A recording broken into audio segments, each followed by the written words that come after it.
मैंने आपसे प्रॉमिस किया था कि हम पीजीटी का पूरा सॉल्यूशन विधि से हल करके आप लोगों को प्रोवाइड करेंगे। उसी क्रम में मैं आज आपको वीडियो के माध्यम से पीजीटी का पूरा पेपर सॉल्व करके दे रहा हूं। आप लोग ध्यान से इसको पढ़िए और समझिए। हाँ, लेकिन मैंने ऐसे प्रश्नों को पहले चुना है जो कि इजी हो और उनको हल करने में मजा भी आए, आनंद भी आए। तो चलिए अब हम लोग देखते हैं सवाल number 81। The centre of the conic 5x² - 6xy + 5y² + 22x - 26y + 29 = 0 is. देखिए इसको कैसे हल करेंगे, सोल्यूशन का देखिए। सबसे पहले हम दिए हुए इक्वेशन को f(xy) के बराबर मान लेंगे। अब इसको हम x के सापेक्ष अवकलन करेंगे।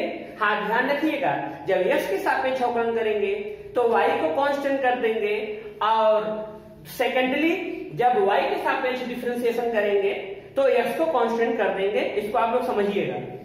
Differentiating with respect to x, y equal to constant, तो हम इसका जब डिफरेंशिएशन किए तो मुझे मिला 10x - 6y + 20, this is 1। Once again differentiating with respect to y while x is equal to constant -6x + 10y - 26, this is 2। Condition ये होगा कि ये 0 के बराबर होगा और ये भी 0 के बराबर होगा, तो हम इसको 0 के बराबर कर दिए। आप लोगों ने छोटी क्लास में पढ़ा होगा वज्र गुणनखंड विधि से फैक्टर करना, तो वही वज्र गुणनखंड विधि हमने यहाँ पे अप्लाई किया है। x/156 - 220, y/132 + 260 and 1/100 - 36। तो अब 156 से 220 घटाएंगे -64, 260 से 132 घटाएंगे 128, 100 से 36 घटाएंगे 64। इसको इसके बराबर कर लेंगे। x/-64 = 1/64, y = 128 and y = 1/64।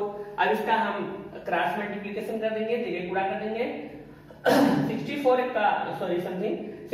by 64, तो एक बार चला गया, और ये 64 दूना। तो आप देख सकते हैं कि मुझे सवाल नंबर 82 पे चर्चा करेंगे।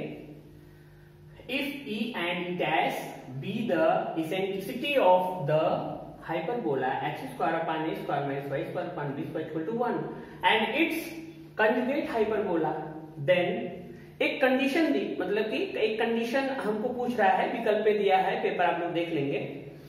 यहाँ पे दिया है x² / a² - y² / b² = 1। इसका कंजुगेट हाइपरबोला उसमें क्वेश्चन में दे दिया है, तो इसका जो कंजुगेट आप देखेंगे तो x के स्थान पे y, a के स्थान पे b रख के हम 1 और 2 बना लिए। अब आप जानते हो फार्मूला b² = a² e² - 1। हम 1 के लिए अप्लाई कर दिए, और 2 के लिए क्या करेंगे, a² = b² e' (² - 1). इक्वेशन 3 और इक्वेशन 4 को जब आप हल करेंगे 1/e² + 1/e' = 1, यही आपको एक वैल्यू मिलेगा।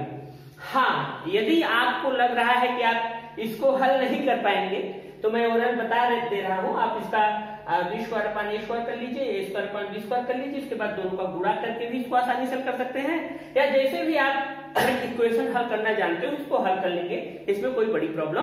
log 3 power x - 2 and log 3 power x + 4 in AP, ये इन AP अरिथमेटिक प्रोग्रेशन में दिया हुआ है। तो हम जानते हैं अरिथमेटिक प्रोग्रेशन जो होता है वो जो बीच का पद होता है वो किनारे किनारे वाले पदों का योग बाई 2 एक प्रॉपर्टी है, एपी का प्रॉपर्टी है। तो log 3 power x - 2 and log 3 plus log 3 power x + 4 by 2 कर दिया बाई प्रॉपर्टी। अब इस 2 का हम इधर के गुणा कर देंगे, 2 log 3 power x - 2 = log 3 plus log 3 power x + 4। आप जानते हो log m into n का फॉर्मूला होता है log m into n = log m plus log n। तो log m plus log n में हम अप्लाई करेंगे log m into n, और यहाँ पे इसमें फॉर्मूला लगा है log m power n। log m power n का फॉर्मूला आप जानते हैं n log m, तो इसको हम log m power n में कन्वर्ट कर लिए, log दोनों साइड से छूट जाएगा। 3 power x - 2 का वर्ग equal to 3 power x + 4।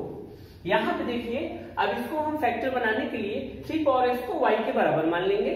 3 power x को हमने y के बराबर मान लिया, y - 2 whole square equal to 3y + 4, 3y + 3 चौके 12 कर दिया, आप a माइनस बी का होल स्क्वायर आप जानते हैं, आप a square plus B square minus 2ab उसके अकॉर्डिंग तोड़ दिया, फिर इसको 3y12 को पच्छांदर कर लिया, तो मुझे मिला y square minus 7y minus 8 equal to 0।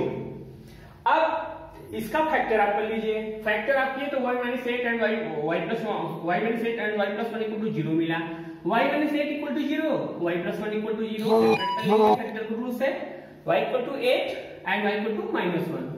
y के स्थान पे पुनः हम 3 पावर s रख देंगे, 3 पावर s रख दिया। अब दोनों पक्षों का लॉग लेने पर log 3 पावर s log 8 हो गया, इसे log पावर n लगाएंगे, n log m, फिर log 3 को ट्रांसफर कर देंगे, log 8 बाई log 3 को लिख सकते हैं log 8 बेस 3, एंड इसी हमारे के बारे में पूछ रहा है। तो देखिए इसको आप प्रूफ करेंगे कि tan इनवर्स x जब को आप एक्सपेंशन करेंगे इसका, तो यही वैल्यू आता है। चूंकि ये मतलब कि बहुत ही इजी क्वेश्चन है, तो इसका आप ऐसे ही आप इसको देख लीजिए। अब इसको प्रूफ करने में बहुत ज्यादा समय लग जाएगा, तो इसको आप ध्यान दीजिएगा। एक प्रमुख प्रश्न भी है ये मैक्लॉरिन एक्सपेंशन का। तो इसका जो tan इनवर्स x जो होगा वो x minus x cube by 3 plus x power 5 minus 100। अब इसको देखेंगे आप, क्वेश्चन नंबर 96 है, if y equal to sec inverse x plus 1 upon इन करनी x plus 1 upon x minus 1 plus sine inverse सर्च x minus 1 upon x plus 1, then value of dy by dy set x equal to 2 is. इसका हल कैसे करेंगे? देखिए जो दिया हुआ है उसको पहले हमने लिख लिया, y के बराबर कर लिया। अब हम जानते हैं inverse formula sec inverse x equal to cos inverse 1 upon x, ये इनवर्स फार्मूला है, इसको ध्यान दीजिएगा। तो हम सेक इनवर्स x को कन्वर्ट कर दिए cos इनवर्स में, तो आप देख रहे हैं x माइनस 1 ऊपर चला गया, x प्लस 1 नीचे आ गया। अब आप एक फार्मूला और जानते हैं sin inverse x plus cos inverse x equal to pi by 2। तो ये sin inverse x plus cos inverse x equal to pi by 2, differentiating both sides with respect to x। तो अब दोनों पक्षों में हम इसके सापेक्ष अवकलन करेंगे, तो dy by dx equal to ddx pi by 2। आप जानते हैं कि कांस्टेंट का जो डिफरेंशिएशन होता है वो 0 होता है, तो ddx pi by 2 this is your 0। तो आप यदि हरात्मक श्रेणी का 5वां पद 7 तथा 7वां पद 5 हो तो 35वां पद है। तो इसका हल क्या है? हम जानते हैं कि जो हरात्मक श्रेणी होती है समांतर श्रेणी का व्युत्क्रम होता है, ये तो समांतर श्रेणी में 5वां पद जो होगा 1/7 हो जाएगा। अब आप जानते हो formula Tn equal to a plus n minus 1 to d, a plus 5 minus 1 to d, a plus 4d equal to 1/7, this is 1। And दिया है सातवां पद दिया हुआ है 5, सातवां पद दिया है 5, तो समांतर श्रेणी का जो सातवां पद होगा 1/5 हो जाएगा। a plus 7 minus 1 to d equal to 1/5, a plus 6d equal to 1/5। अब हम इक्वेशन 2 से इक्वेशन 1 को घटा देंगे, a plus 6d equal to 1/5, a plus 4d equal to 1/7। घटाने पर हमको देखिए मिला क्या, 2d इक्वल टू 1/5 माइनस 1/7, और 35 विल बी एलसीएम, 5 सत्ते 35, 7 पचे 35, 7 में से 5 गए 2, d इक्वल टू 1/35। अब इस d का मान हम समीकरण 1 में रखेंगे, और समीकरण 1 में a plus 4d equal to 1/7 है, तो a प्लस 4 इंटू d का स्थान हम 1/35 रख दिए।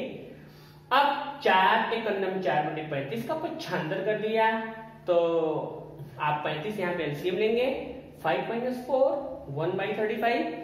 आपने यहाँ पे देखा कि a और d दोनों का वैल्यू 1/35 आया। अब हम क्या करेंगे, हमसे सवाल में पूछा कि 35वां पद बताओ, 35वां पद पूछ रहा है, अर्थात T35 equal to question mark. अब इसे आप